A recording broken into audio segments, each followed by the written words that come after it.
Hey everybody, it's Aije, and I'm here for the Sailor Moon episode 18 review of Sailor Moon Crystal Invasion Sailor Venus. It's like they always want to tell you in the title who's gonna get attacked.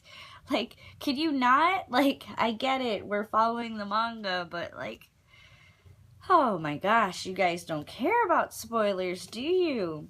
So, this is a really good episode, and I know it's a really good episode when I have very few notes. So, again, this arc is so much better than the last.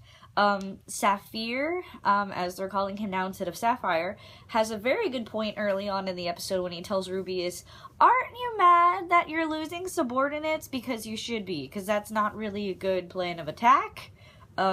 In general, bad guys in anime don't care, and they should, because there's power in numbers.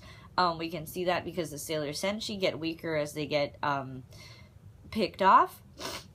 So he's got a good point, but Rubius apparently does not care because Rubius is not that good of a bad guy, I guess. The discussion about who is Wise Man and why should we trust him and all that stuff is actually very interesting. It's nice to see the bad guys kind of have their own conflicts going on and explore that. This was a really good episode with exploring certain things, like when they look at Tuxedo Mask speaking to the Four Kings and he's like, well, I don't have power, I don't really know how I can help. You know, Sailor Moon Crystal has finally learned how to do character development, and that is wonderful. Wise Man's voice is a little comical. It's kind of like when he said rabbit in this episode, it was like, what a rabbit! And I'm like, oh dear God, you sounded scary at first, and now you just sound like either you're going through puberty or something's very wrong with that voice actor. Rabbit! Oh, okay, rabbit, yep. So, we finally get to see Naru again. She's been missing for a little while, and Umino as well. Umino's always into that fucking weird shit. Like, whatever's going on in Sailor Moon, Umino knows. I mean, Umino should be part of the fucking team. Because he just finds out everything before everybody else. It's nice to see Naru wonder about Usagi and her secret world. Not necessarily secret world, but kind of like where she can't reach her because there's something different about Usagi and she can't interact with her the same way that she used to. And that's very interesting for a show like this. Especially when they haven't done anything like this earlier, showing, you know, how have their lives changed since they became Senshi. You know, interesting like that. And I've always pushed for filler, and this is exactly why. And you can see why now after having seen these kind of interactions going on. Artemis attacks the cameraman at the Calaveras event. Artemis is a very small cat, but maybe people in Japan just fall over when they're attacked by cats. I've never been attacked by a cat. Would it really knock a giant camera over and the cameraman? I don't know. I don't intend on being attacked by a cat, but Artemis does not look like a very big cat, so unless moon power gives him the power to knock over cameras, who knows. Again, Koan with Odango style hair does not look good. Her hair is supposed to be ears. Someone's messing up, or they consciously decided to change her hair from like cat ear shape to actual Odangos that sprout from her head like Chibiusa. I don't like it. It doesn't look right. Odangos are for good characters, and Nehelenia, who is kind of a good character turned bad. So, oh, spoiler alert. God, 20-year-old spoilers. But yeah, that's still driving me nuts. I don't know why she has Odango hair, because she's not supposed to have Odango hair. These are the tiny things that I have to complain about this episode, because the rest of the episode was that good. The animation for the Smoking Bomber was a little sad. It looked like a Kamehameha Hadouken kind of thing. You know, because like the Smoking Bomber is like a famous attack in the Sailor Moon world. I even have a patch on my jacket just like of that. See? The Smoking Bomber. Everyone loves the Smoking Bomber. But apparently Sailor Moon Crystal, they're just like, we'll just have him do a Kamehameha wave and it'll all be good. Tuxedo Mask's only attack, we don't need to animate that. Yeah, you do. Some people were waiting for that attack for a very long time.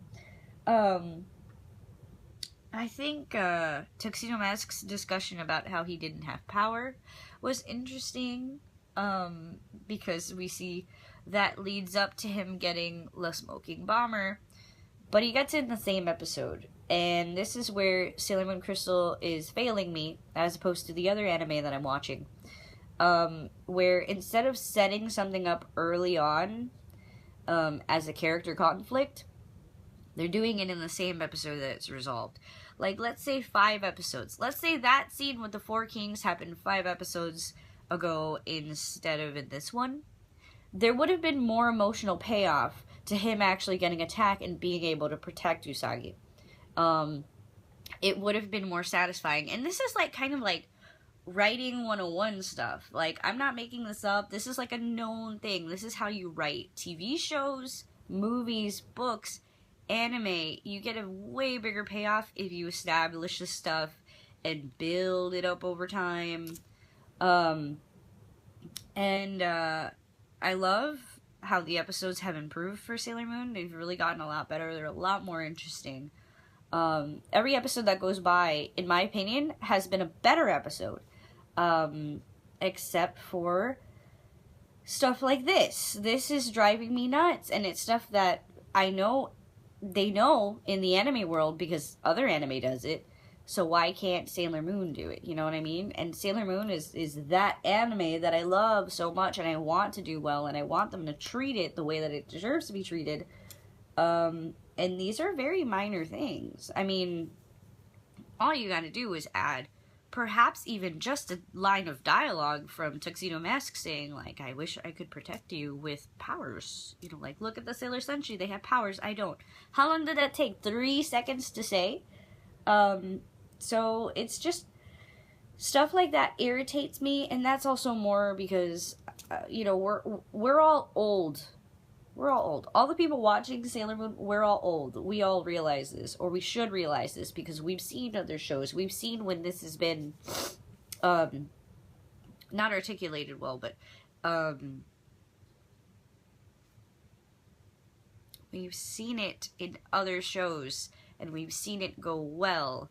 So why can't Sailor Moon build up drama, that other shows can? You know, the best part of this episode was probably at the very end when Chibiusa finally starts blurting out kind of what's going on about the 30th century and the past crystal and the future crystal, and that's where it got interesting. Like, I wonder what she's talking about. I mean, not to me and most of the other Sailor Moon fans, because we know what she's talking about, but it's that kind of like, look, there's a bigger story here to tell, and there's way more that's going to happen in Sailor Moon. You know, it's a promise of what's coming, and, you know, this is the stuff that it would be nice to build up over time. You know, like, Toei, can you get some pointers from some of the anime going on this season?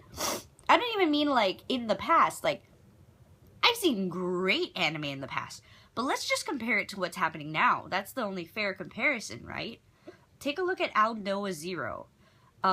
It's like the original concepts written by Gen Urobuchi, the guy who did Madoka. That man is a fucking genius, and he knows how to build something from the first episode that pays off 10, 12, 13, 14 episodes later. You know, it's like, I love Sailor Moon. Yes, the episodes are better, but than before. I'm comparing Sailor Moon to Sailor Moon, but when I compare Sailor Moon to other shows, I'm watching Parasite at the same time, too. Come on. Yes, I know it's a more mature subject matter, but Sailor Moon could be mature subject matter if you treat it with the respect it deserves. And I'm sorry I'm ranting, and I really enjoyed the episode, but this needs to be said, because Sailor Moon could be so much better than what it is. And I know it, because in my head, Sailor Moon is amazing. I love Sailor Moon. So, there's all that stuff going on in my head. And I'm sure there's like so many fans just like me who are a little older who want a little more. So, Sailor Moon, it's great. It's getting better. Watch it, but it still could be better.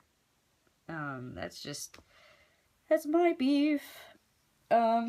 Here's a llama. Tuxedo Llama making his appearance. I offer you this llama in trade for my rent. And there he goes with his little llama cape. Thanks for watching.